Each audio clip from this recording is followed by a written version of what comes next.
तुमच्याच विचाराचे आहेत, मग अशा परिस्थितीमध्ये ते आमच्या विचाराचे नाही. याचं कारण असं आहे, जे आमच्या विचारांना प्रेरित होऊन आमच्यामध्ये येणार आहे ते आमच्या विचाराचे.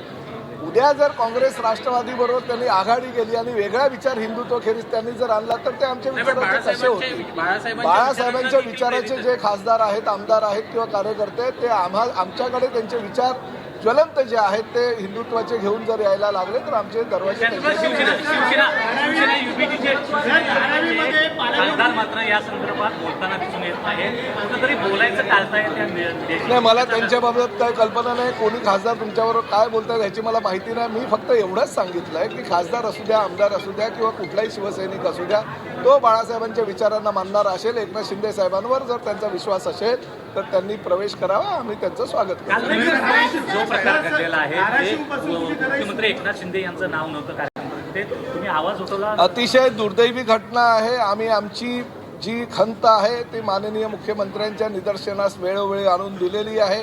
गेल्या कॅबिनेटच्या वेळेस सुद्धा आम्ही मुख्यमंत्र्यांना त्याबाबतची आमची खंत व्यक्त केली होती. मुख्यमंत्र्यांनी ताबडतोब कारवाईचे आदेश दिले होते. परंतु सातत्यानं जर अशा घटना घडत असतील, एकतर नगर विकास खातं, त्या खात्याचे मंत्री म्हणून एकनाथ शिंदे साहेब काम करतात.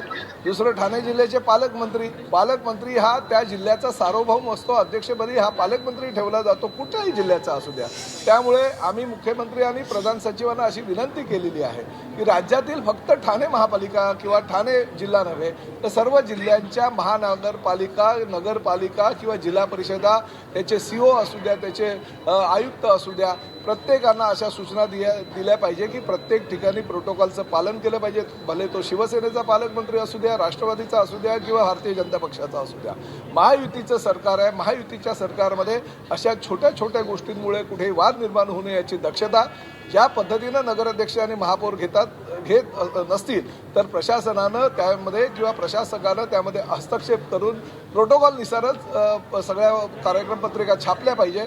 अशा प्रकारच्या सूचना आम्ही केलेल्या नाही. या संदर्भात आम्ही चर्चा केली आणि मुख्यमंत्र्यांच्या कानावरती गोष्ट घातलेली आहे.